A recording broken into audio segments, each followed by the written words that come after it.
Welcome back to another episode of How Did She Do It? I'm Nicole Lombardo, co-founder of Get It Done Gals, and today we have a very special guest who I really got to know over the summer, Marisa Molina from Hello Beautiful Health. And Marisa talks all about intuitive eating and feeling your best in life, and I'll let her dive into it. Her bio is so amazing. She is someone who helps people to transform this is, I have to read this because this is really good. Helps people to transform their relationship with food, their bodies, and themselves so they can eat, love, and live freely. She teaches people how to use mindfulness and awareness to move past mental blocks that keep them from reaching their goals and to face challenges with ease. Marisa works with clients and teaches coaches how to help clients overcome binge and emotional eating. She is the founder of Hello Beautiful Health, a certified holistic health practitioner, life coach, and certified intuitive eating counselor, as well as many other certifications. So she knows her stuff. So let's dive into this. Marisa, thank you so much for being here today. Thank you for having me. I'm excited to be here. And absolutely, Nicole and I definitely got to know each other so well this summer. We had an amazing trip in France together, a day trip. Yes. Many hours in the car to chat, which was really great because the Get It Done Gals and Hello Beautiful team at the time, what was that, 3 years ago or so, we held a day-long workshop together. So we've been in each other's lives for a while, but it was really nice to connect with you and really hear more about your business. And I wanted to pull some of those things that we talked about into this How Did She Do It? Because it's so important. You know, we're going into our business on a daily basis, and sometimes we don't have that outside perspective of, hey, someone else has gone through this, and hey, they're feeling this way about posting on social media. So let's get into it. Awesome. All right. So why don't you tell us a little bit more about Hello Beautiful Health and the backstory of what this business is, what you do with clients, and how you got here. Okay, let's see. All three questions. Let me see. Okay, so how did it start? Well, so I actually managed an obesity prevention research study for the federal government. And that was quite a bit ago now. And I did that for 5 years. And I started to learn all about health behaviors. And I actually had a colleague who was studying something called intuitive eating. And so I did the Institute for Integrative Nutrition and then stumbled upon intuitive eating through my colleague. And it was all about, working in the emotional arena. So like, that it's not just about what we eat, but how we think about food that makes a difference in our actual health behaviors, right? So I began to explore that a lot more and realized that there were more women struggling with that emotional eating part or the binge eating part, or, constantly being on a diet or having anxiety about their bodies than there were who didn't know what to eat, right? So we're bombarded with health information all the time, and women see it all the time. They're like, okay, this is what I eat or this is what I don't eat. And the health information is there, but they didn't know how to take that in or how to use it for themselves to have optimal health or to lose weight or whatever that was. So it really started there. And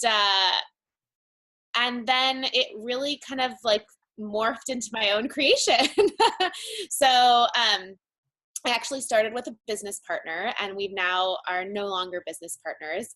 So that was a really great lesson in being a business owner. If anyone out there has business partners and things like that. And it really began to, like, as I began to work with more people and began to kind of use this method, I started to see what was missing and filling the gaps, and then have now created what is a more comprehensive program, in my opinion, focusing on the mind, the body, and the spirit. So incorporating a transformation in mindset, our relationship with food, our relationship to our bodies.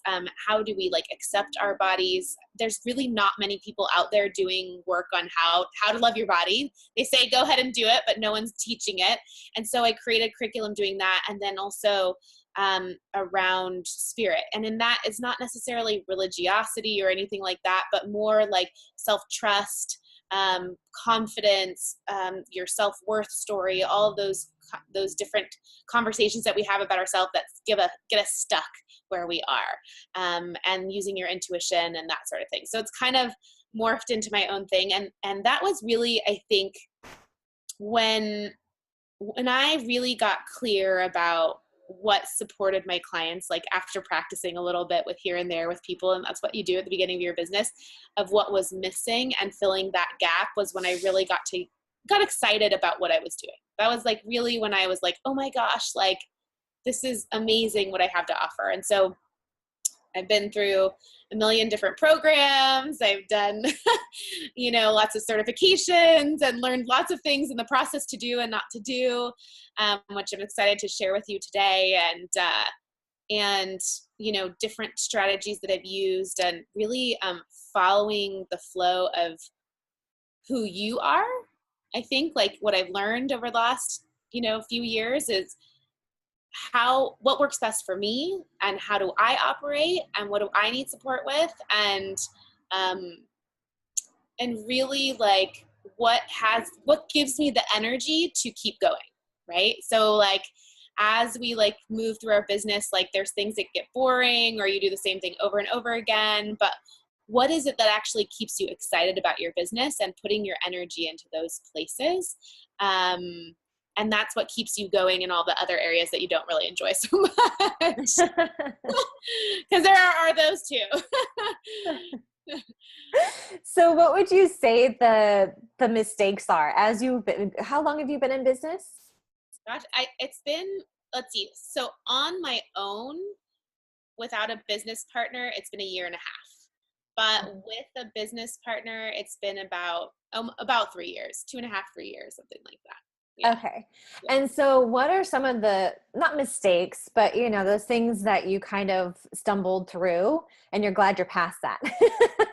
I hate to say failures or mistakes because they're all learning. They're learning opportunities. Gosh. Okay. Let's see. So many. So if you've experienced some highs and lows in your business, you're not alone.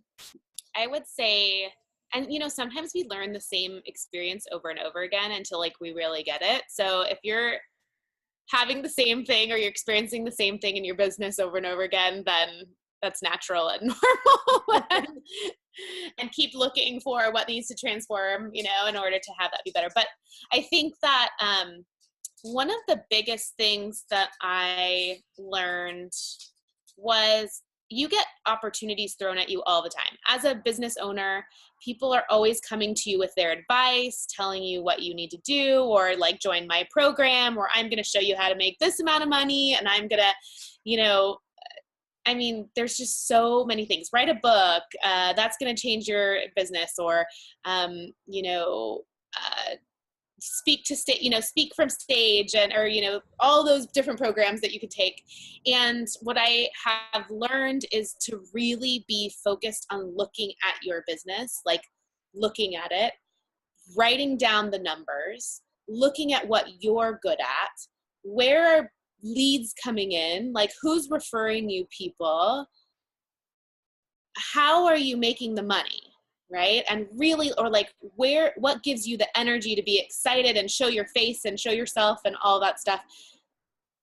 And then focus on what you need support with.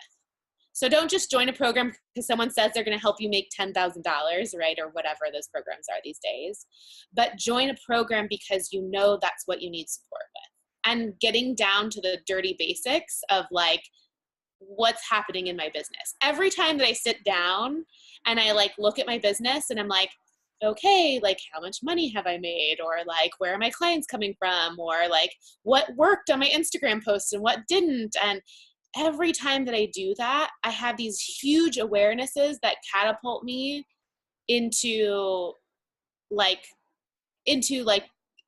expansion of my business, essentially, right? Like it literally is just like, oh, wow, like that's something I need to work on, or I need to keep doing that, right? Because that's what's bringing it in. And that could be like doing a Facebook Live and seeing how it's received, and like, is it Tuesdays or Thursdays that are better, and all of those little nuances that support you to grow your business. And really like the basics, like really getting down to the basics of like what's happening in your business is so incredibly important. How often do you typically do this? Probably not enough. Gosh, I honestly, like, if I don't do it every month, but I wish I did it every month. I would say probably every 2.5 months I do it. Like, I'll sit down and I'll be like, okay, let me look at what happened. And that gives you kind of like, sometimes we have bad weeks or we have bad months, and that's okay. I think sometimes giving yourself a little bit of time to like take a look is okay. But probably about every 2.5 months I take a look and I see, okay. And I really am like looking through like, okay, what's having spreadsheets and like filling it out all into an Excel and all that stuff. Or even just writing it down if you don't like Excel spreadsheets, but that really supports me a lot to look at, are the actions that I'm taking in my business really doing what they're supposed to be doing, right? And there's of course learning curves and stuff like that. But like, if you're looking, okay, I did this for a month, now I'm on month 2 and it's still producing the same result and it's not a good one, like, okay, I need to start looking at something different, right? Or looking at what part works and what part doesn't work of what I'm doing. Yeah, it's so important. We encourage at minimal every 90 days. Yeah. So it's kind of that quarterly report. You really dive in deep. Yeah. And look at all your social media, your email campaigns, your funnels, your even your programs. Mm-hmm. Sometimes programs need to be refreshed, or all of that information is so critical as we move forward in our business. So that is really great. So I would love to know, what was the number one thing that you did to really grow your business and start getting clients in the door? A lot of entrepreneurs in our community are saying, okay, I'm not getting consistent income. And so they're struggling with, oh my goodness, I need to make the money. I don't know where to get the clients. I'm doing social media. I'm doing everything I should be doing, and it's not really working. So how long did it take you in your business? Because it's different for all of us. Mm-hmm. Where did you get to that point where you thought, okay, I'm making consistent income, and you've been reflecting on, okay, my clients are coming here. That's where I need to focus. Yeah. Okay. So this is so interesting. There's 2 parts. Okay. I'm going to throw a different spin in there. One is, how you feel about yourself makes a really big difference. So that's the one thing, and I'll come back to that. But from a strategic perspective, things kind of like shift and move. And this is why it's so important to analyze your business, is to look and see like, where are my sales coming in and where are they coming from, and how easy was it for me to close the sale, right? So the biggest things for me have been referral partners. So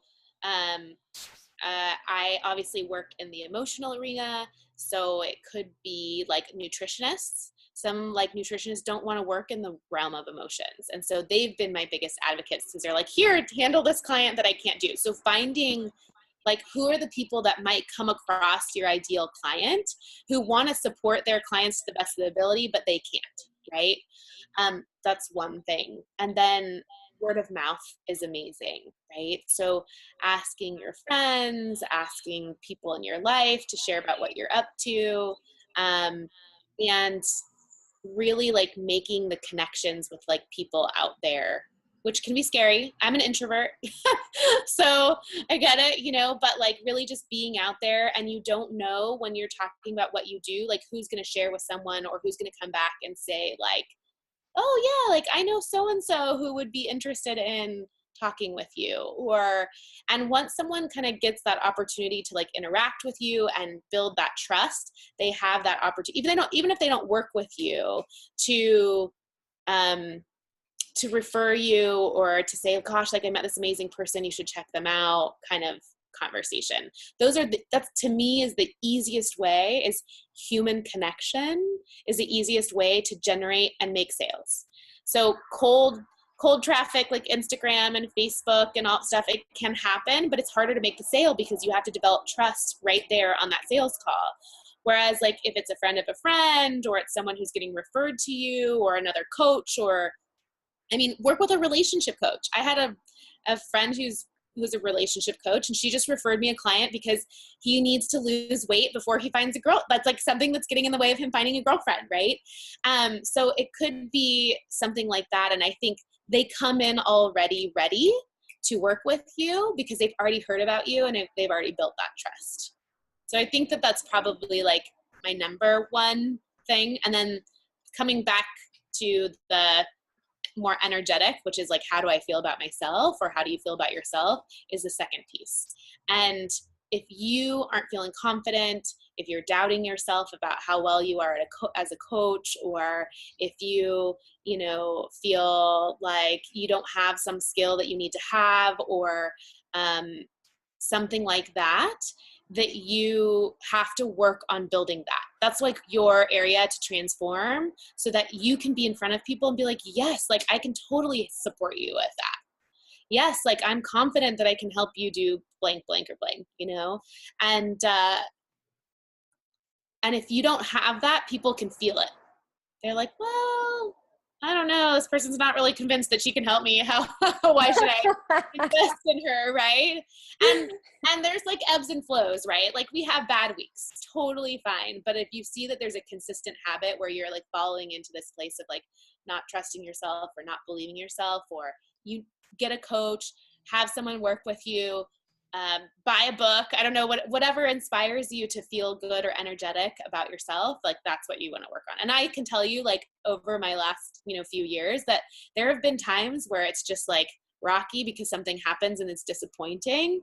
And like the work that I've had to do is doing that, is making myself feel better. And sometimes that's just sleeping, eating well, relaxing, self-care. Sometimes that's all it is, but, really being able to do that is that second piece, that you can't be successful on a sales call if you go on not believing that you can support someone. Mm-hmm.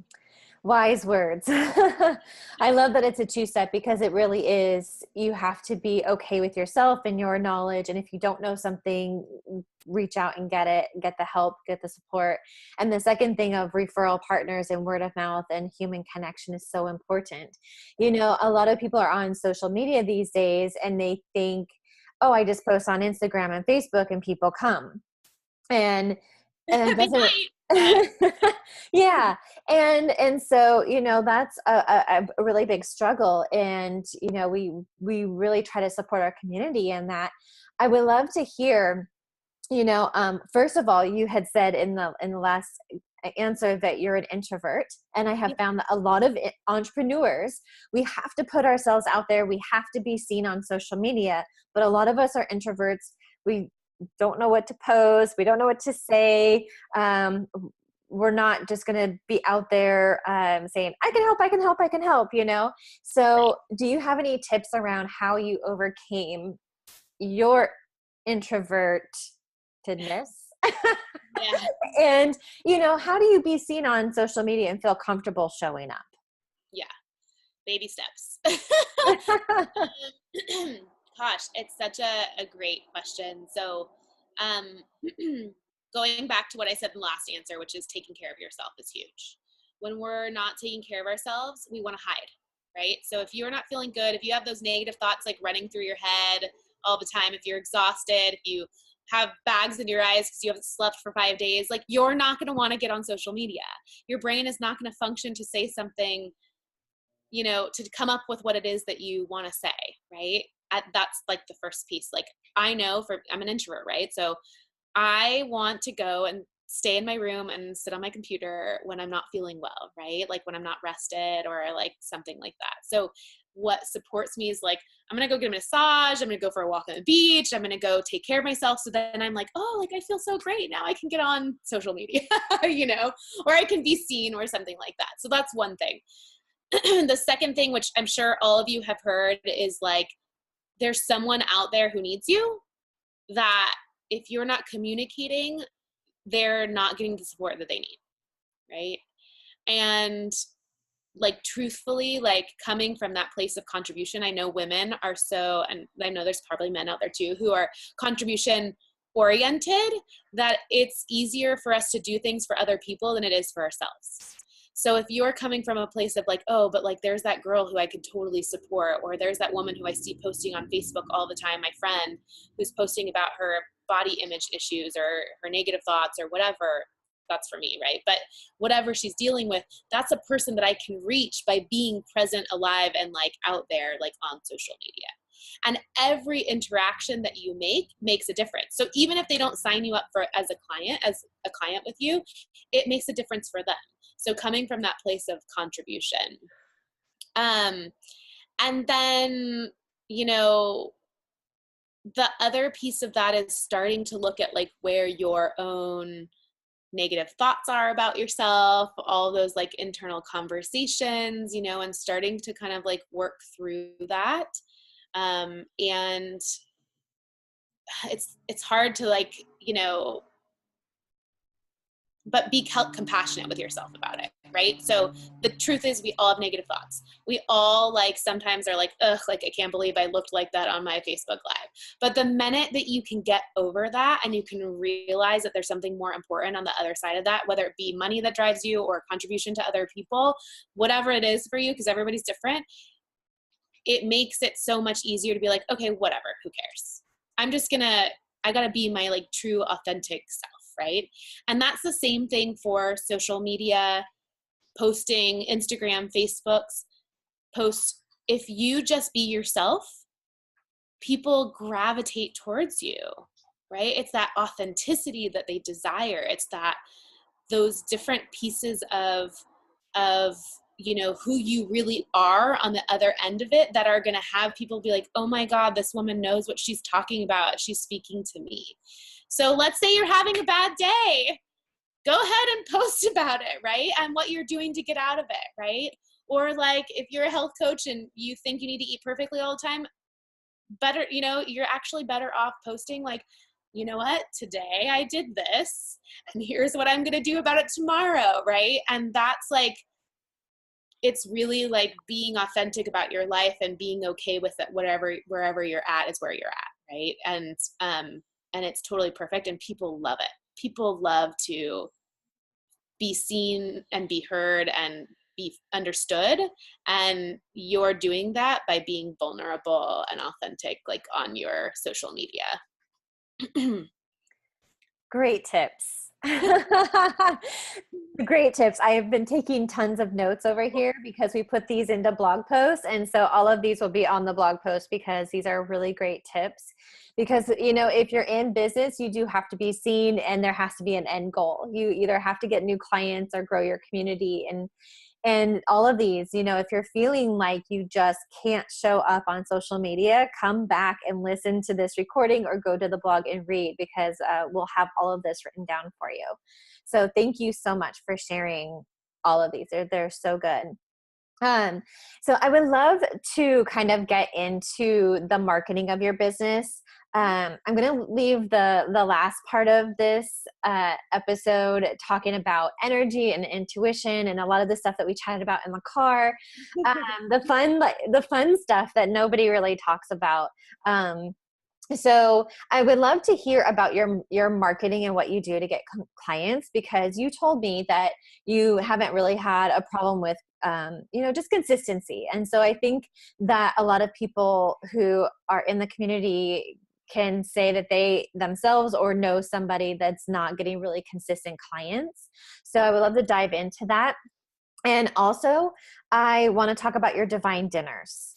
Sure.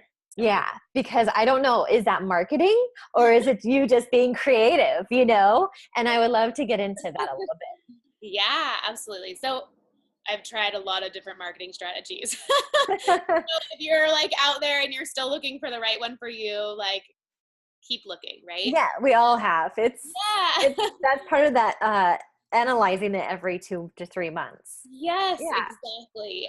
And I really think like looking for like where you feel the most comfortable, right? So the first thing, like as I mentioned, like referral partners, connections, human connections, that's like the whole thing, right? That's big. But as far as like me marketing on my, like what I do, the most effective things have been Facebook Lives for me. Like, as soon as I do a Facebook Live, and actually, I don't want to say Facebook Lives, videos on Facebook, right? Because sometimes I don't want to do a Facebook Live. I'm like, you know what? I just need to videotape this because it makes me feel, it's easier for me to just feel, good about what I'm putting out there. And that's okay, but like, I'll do a quick video on my phone and then post it on, on Facebook. And I always get newsletter signups. I always get program inquiries. I always get messages. I always get those sorts of things. Now that's because I think that I'm charismatic on camera, right? So if you feel like you're like, I'm not getting many views and like, this isn't working, like maybe you want to put your energy somewhere else, right? But this is about like, you got to try it first and have fun with it and see what shows up. But those really help me a lot to drive cold traffic to my website. So really like people that I do post it on my personal page. So it does get to the people in my community, which is great, but then they like it and they share it with their communities. And it's like rapid expansion, of like outreach, right? That's probably been the most effective like online marketing that I've done. I love to do events. I love to do women's gatherings. That's like a really fun thing for me. So that's going into the divine dinner. But even though I don't, sometimes they're not dinner parties, but just, I do an intention setting event at the beginning of the year. I do like, retreats like here and there, just like mini like day retreats. And they don't have to be expensive. I always try to find free locations. They can be in someone's home. They can be really like basic and cozy and amazing, and connection, right? So you're creating trust, you're creating connection, like giving value, but also like really getting people to be like, wow, like this woman really knows what she's talking about, right? And those have been really, really phenomenal ways for me to really grow my marketing, or grow my business. I do Instagram to Facebook.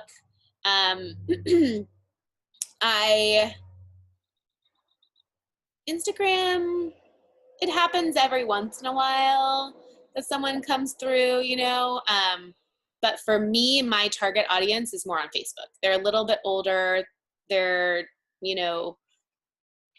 more on Facebook than they are on Instagram maybe, or more interactive on Facebook than they are on Instagram. So that's been most effective for me in that area. And then the divine dinners, which is definitely great marketing.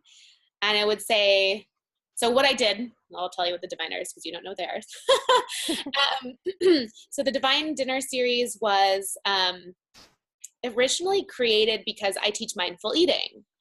And we had a hard time explaining what is mindful eating. Like, what is that? Like, what do you do? What does that mean? And so, having the experience of like people getting to experience mindful eating was like this perfect opportunity for people to like tap into their bodies and really get what it is that I do. And so we created these events I've done some men and women, but mostly women, and brought them around a table, brought in a phenomenal chef, had a really fun, intimate experience with no more than 25 women, usually like 12 to 20, and sat there, and these are paid events, obviously, and had them sit and experience mindful eating. So, and again, this is like a luxurious experience. So like the food is great. The locations are awesome. I did a penthouse suite in downtown. I did a rooftop downtown. I did a lavender farm. Gosh, where have they all been? I don't even know. They've been everywhere. And creating an ambiance or an experience that people want to talk about, right? And it doesn't have like, you don't have to put pressure on yourself to create an ambiance. You can actually create the ambiance in your environment. So where you do it, and what you have there to offer them, right? So the food was great. And that had people talking about it. People were posting on Instagram. People were sharing that the event, oh my gosh, that was so much fun. I had such a great night. I learned so much last night. Like really getting out there and sharing it. And people were like, oh, like I want to come to this, or like, oh, I want to be at the next one, or that looks like fun. And it slowly just kind of like turned into this thing. I want to collaborate with you. I want to throw one with you. And so not only did it bring in clients, right, but it also just had people talking about my business, right? And so that was a really, really like awesome thing to have people, even if they weren't ideal clients, right? They were like talking about the business and sharing about the business, and you know, the name would come up and pop up in people's news feeds and all of that stuff, right? So that was an amazing thing. And then also did some, like, you know, you're talking with people, you offer them like an opportunity to have a session with you and talk about if they, you know, struggled with eating or mindfulness or whatever, to kind of continue that relationship on into the next level. So, so it was both. I love throwing dinner parties. Like I said, I love doing events and stuff. So, you know, it's been a really fun experience for me as well. I love that you really looked at, you know, although it's marketing, you looked at it from two different perspectives. How can I make this as fun as possible for not only me, but my audience who wants to share it? And therefore you start getting visibility because everybody's sharing it. Yeah. And then the second thing is, how can I create an experience to help them understand what I do? Mm-hmm. I think those are two really, really good points that every business owner needs to ask themselves. How can I implement something so fun that everybody's going to share it? And how can I create that experience so people automatically know what we do? You know, it's really interesting because we get stuck on names of programs. We get stuck on the name of our website, and the website has to be beautiful. And then nobody knows what the heck we do, you know? So I really think like narrowing it down to those two things are really, really spectacular marketing advice. And they come from problems, right? So like, you're like, okay, how do I get in front of more women, you know? Or like, how do we explain, like it came from that we had a hard time explaining this Mindfulness. you know, we had a hard time explaining like what it is, you know? Yeah. Every little challenge or bump in your business is such a great opportunity to look at what there is to do next. That's all it is like, okay, this isn't working for me. Now what do I need to do? Right. And like seeing it as like, oh, this is like the little, like the nudge that there's something to shift. Yeah. I love that. The nudge to shift. Here's the bump. Smack in the face, and sometimes it's a nudge. You try to listen to it when it's a nudge, and then it smacks you if you don't. So. Yes. So let's talk about kind of getting into, you know, seeing shifts and little bumps and stuff like that. Let's talk about energy. You know, when you and I this summer were in the car for, 6+ hours together. We talked. Just to tell them what we did. We drove to Mont Saint Michel from Paris, and it was the most spectacular thing. If you go look it up after this, because it's beautiful. So we had a long time in the car to do it. Yes, 3 hours there, 3 hours back. We got into a situation where on the French highways, they only have gas like every 30 kilometers or something. It's really far. And we had zero gas and the lights on, and Marissa's freaking out and I'm panicking, and like Google's not pulling up to show us. And we got off the highway hoping that the French countryside randomly had a gas station, which it did not. So then it panicked us even more. And we just like rolled in on fumes. Thank goodness. Yeah. Nothing brings you closer than experiencing something like that while traveling. Oh, it was so funny. It wasn't funny then. It was nerve-wracking, but it's funny now. It's a great story. Yeah. But it gave us, 3 hours there, 3 hours back to talk about all of this stuff. And that's like what these How Did She Do It segments are, like I said, are so important, because you just don't dive in with people into this. And something came out of that talk that really I thought, oh gosh, this is exactly why we need Marisa on this show, is talking about energetically. And there's two things I want to talk about here is that we talked about you flowing in your business energetically to things that are working. And I think we've kind of talked about that, but I want people to understand what that means when you say that in that terminology. And it pertains to a lot of stuff we've talked about. But the other thing is taking on the energy of clients. And, for you, and you can share as little or as much as you want around what that meant for you. But oftentimes we feel so awful if people don't like our stuff on Instagram, or if there's a weird comment, or if there's a customer that complains about something, and you take the energy of that on. So, I just wanted to dive into those two, because it's energy both ways, but I wanted to talk about it. I'll let you start with where you want to go. Yeah. Okay. Well, let's talk about the first one then. So the energy of your business, right? And I actually have a coach myself, right, who has taught me how to find the energy of my business, right? And we talk a lot about alignment, right? So like when something is in or out of alignment. So that means when something feels light and good and exciting, and when something feels heavy and hard and a struggle, right? Now, this isn't like emotions. Like, I'm not talking about like, oh, I'm disappointed about something. Like, this is just like, or like something happens and you feel sad. That's not the same thing. So alignment is really like when I make a decision for my business or something's happening in my business, does it feel good or not feel good, right? And this is, again, that nagging or nudging feeling that you get that may not be like the do something now feeling, but like there's that little hint that something's not working, right? And really starting to look at like if you're doing something in your business that makes you feel icky, like not good, like you have this like awful feeling about it, or it doesn't feel right, you want to reevaluate how you might be able to do it in a different way, right? That has you have energy or feel good and light about it, right? Or if you've committed to something that doesn't feel good or doesn't feel right, like really doing what you need to do to like change that, right? Even partnerships, right? So I love my old business partner. We are such great friends and we're still friends, but there was something out of alignment that was having us be stuck. So when I say out of alignment, like your business isn't generating money, then there's something out of alignment. Like if there's something to look for to shift. And so as our, business was going, it wasn't moving, like something was stuck. And what I learned out about that situation was like me not communicating what I needed. I wasn't saying what needed to be said. I wasn't looking at my business about what was working and what wasn't working. And our like partnership wasn't working.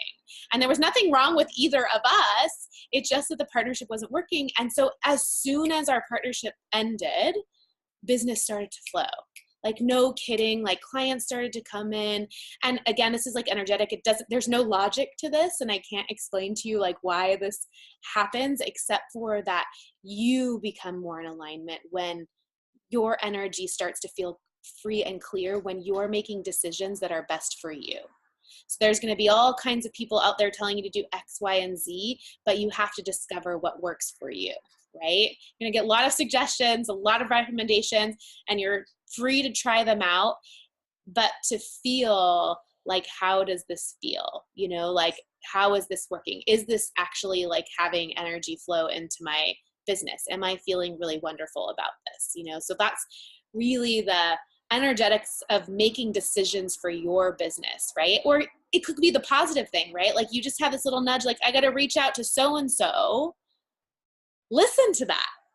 I got to reach out to, whoever, like my friend's sister's cousin. I don't know why, but like she popped in my mind. I'm going to go reach out to her.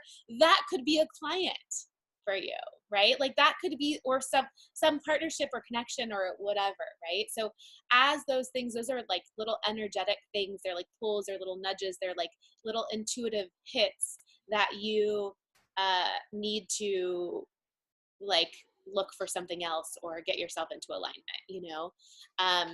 Does that make sense? I never know because I'm so deep into the energy world.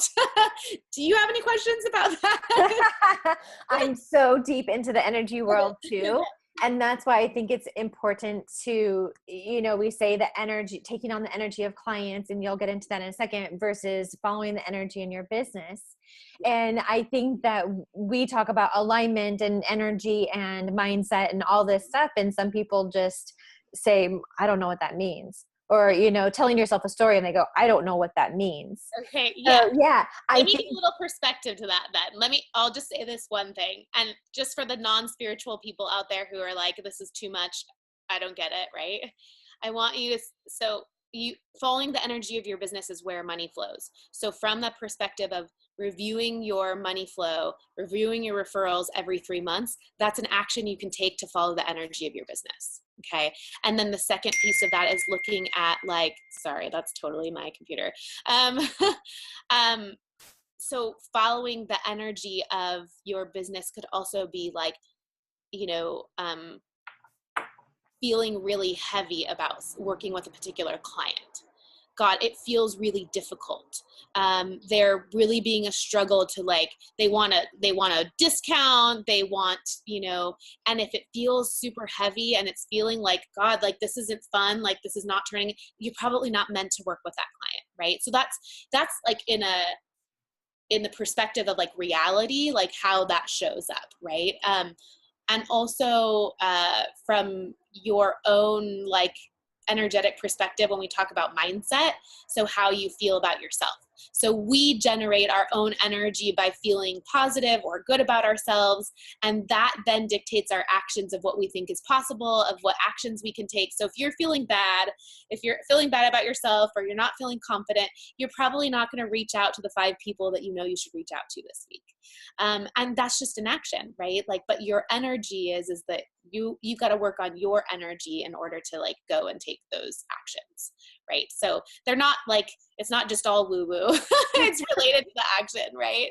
And so that's definitely a piece of it. And so that kind of segues into the second part, which is taking on the energy of your clients, or being disappointed by something that happens in your business, right? If someone unsubscribes, someone unfollows, someone, even if it's your friend or you don't know who they are, we've all had that moment where you're oh, was that a bad email, or was that a terrible post, or, someone makes a comment or disagrees with you.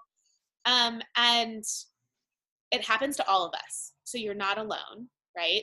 That's one thing. The second thing is there anything that you can put into place in your business that prevents those things from happening? Right? So maybe it's something strategic, right? Okay, I'm going to, for example, one of the things, I had a client quit all of a sudden, in the middle of a program. It was perfect because I didn't have a refund policy set up. So I started telling clients, okay, I got to put a refund policy in place. It was a learning lesson that was super positive in my business, because then I said, no refunds, because I don't want you to get confronted by something and then not show up, because that's what happened with this woman. And then people got it, oh, you're here to support me. That's why you have no refund policy, right?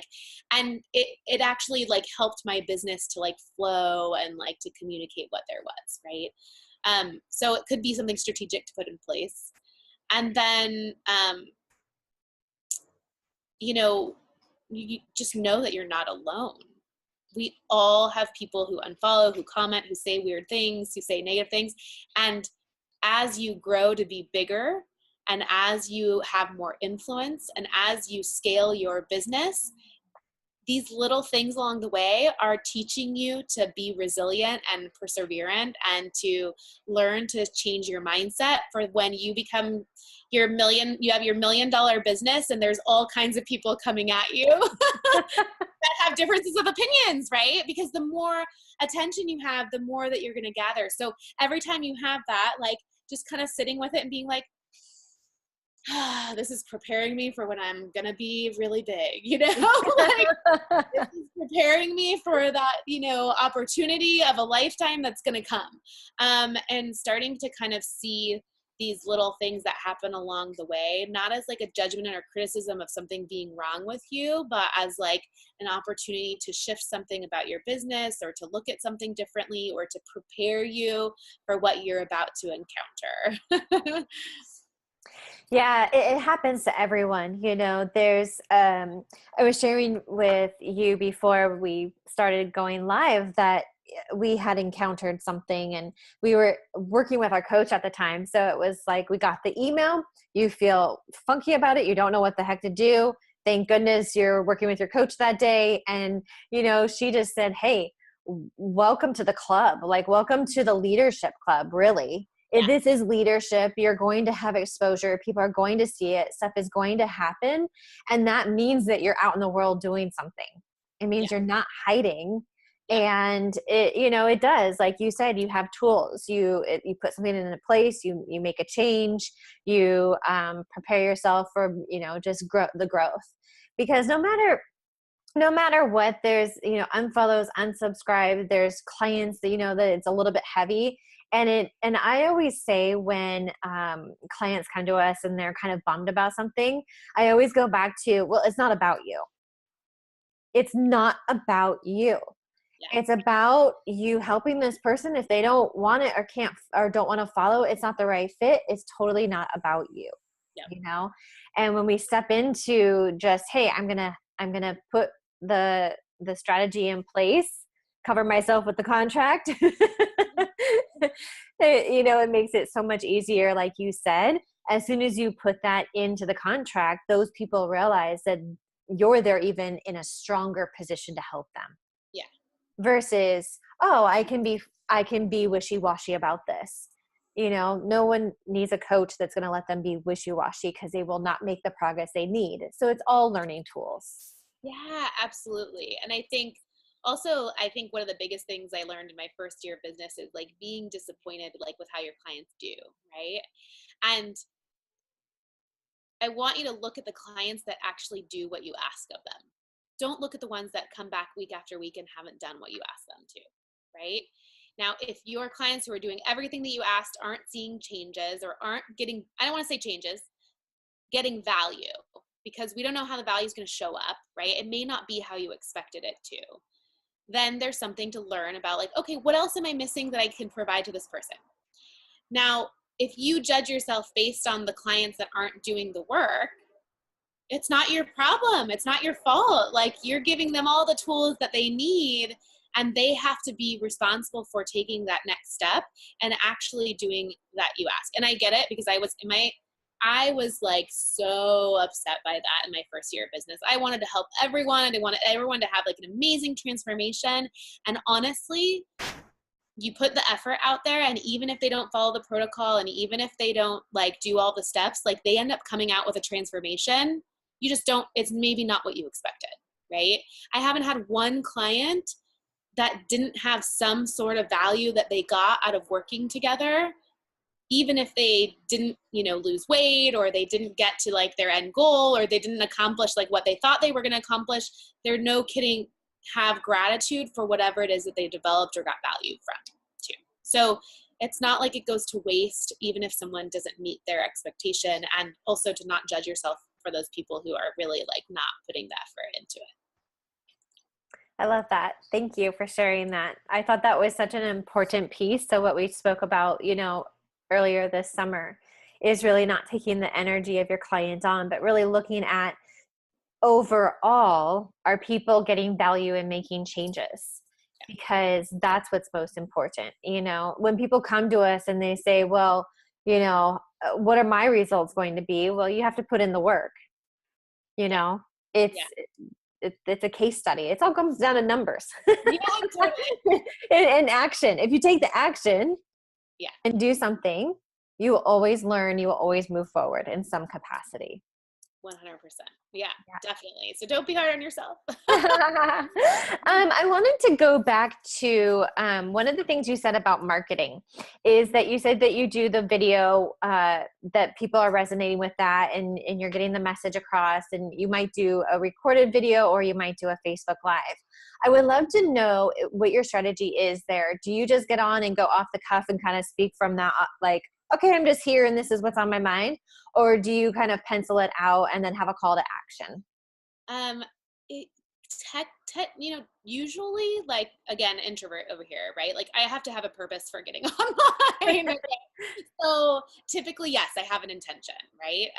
The intention is to either be seen or to provide value, or to invite someone to do something, right?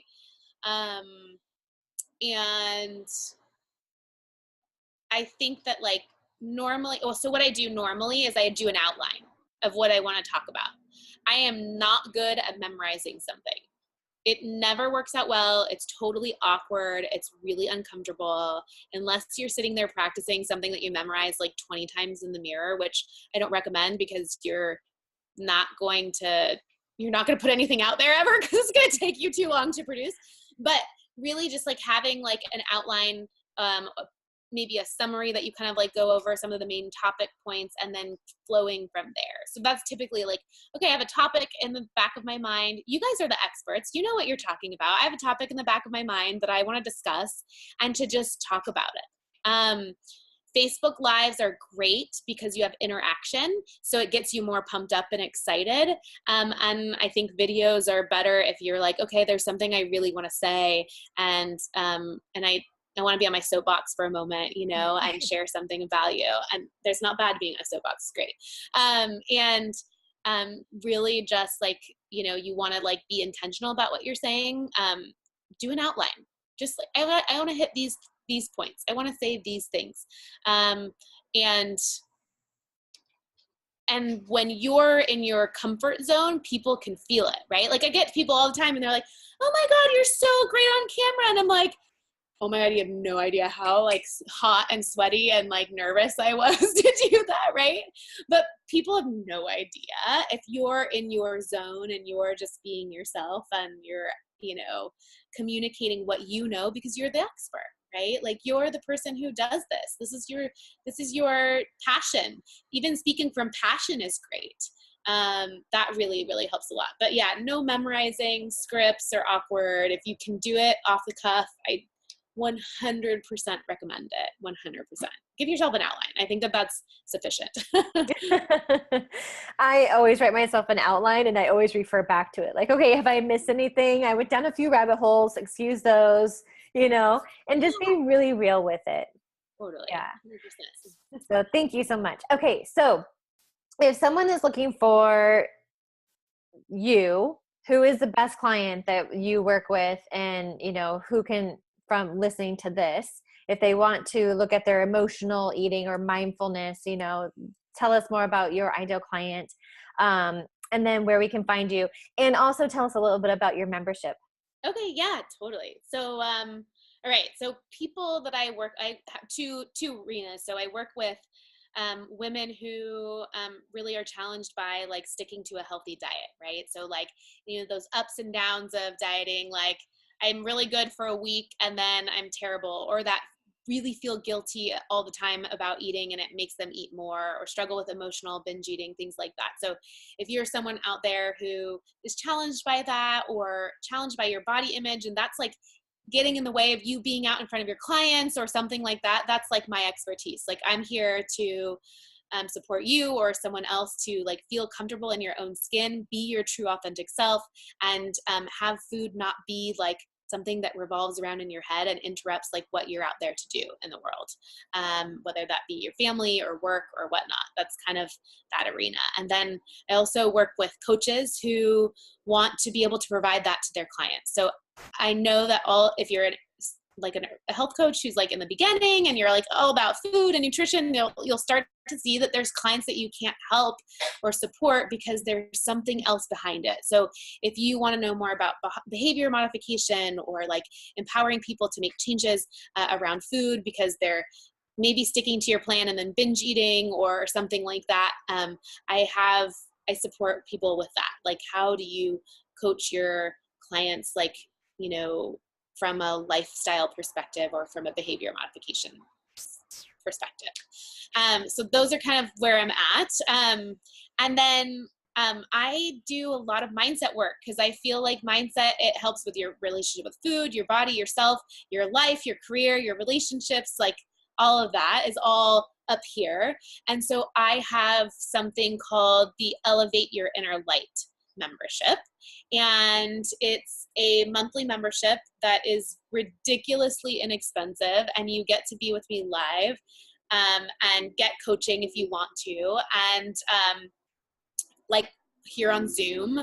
And we meet 3 times a month, and we go over a random topic that applies to your life. So it could be relationships, it could be career. Yesterday I did vulnerability and authenticity. We talked about why it's important to be authentic, how to be authentic, what's the consequences of being, not being authentic, how it's impacting your life and your happiness. We've done body image. I bring in an expert once a month to talk about an area of life. So last month I brought in a body image expert. Oh my gosh, flew out of my mind. She works with clothes. Stylist. There you go. Okay, so a stylist, and she was talking all about body image. So how do you feel comfortable in your clothes? How do you choose clothes that make you feel best and look best? I have people coming in and talking about money, relationships, manifesting. We're kind of covering the whole spectrum. And the idea behind this is to provide people of any income level, because I really want to be out there in the world and be able to contribute to any woman who wants to elevate their inner life. Men too are welcome, but who wants to really be a better version of herself and doesn't want to spend, hundreds of dollars on a weekend, course or something, but really needs that continual support. And then also to create a community so that people are connecting and like interacting with one another and, being a part of something that's like elevating the world, right? And elevating themselves and elevating what they're up to. What I see is like the ability to be like, oh, like I live in Tennessee and I have a podcast about blank, and there's someone in this group who does blank and wants to be on my podcast, and really kind of creating those connections with people that are meaningful, and for people who have the same desire to empower themselves. So that's what I created. It's great. It's been amazing. Like, we were on the call yesterday, like near tears, like amazing, like transformation, like happens in 45 minutes, like no kidding. So, that's what it's all about. And it's awesome. So where can you find me? HelloBeautifulHealth.com, Facebook, Hello Beautiful Health, Instagram, Hello Beautiful Health, whatever, place that you, wherever you hang out most. And I have a newsletter list and send out things about all kinds of life stuff, because it all revolves around the same thing. They're all interconnected. The thoughts we have about ourselves are related to our eating habits. We're related to whether we have a relationship or the career of our dreams and all that stuff. So that's what it's about. And the Elevate Your Inner Light, you can find that on the Hello Beautiful Health website. Yep. So if you go to the top bar, it says work with me, and it says monthly membership. It's right there. And you'll find out all about how much it is, what it's provided, how often it is, and all that good stuff. Perfect. Well, thank you so much for being here and adding so many valuable tips here. I can't wait to get all of this rounded up into the blog, because there is just so much content here. Thank you for always bringing the best of the best information around intuition, energy, mindfulness. I mean, I love talking with you, and I love watching your business grow over the last few years. So thank you so much. Thank you for having me. All right.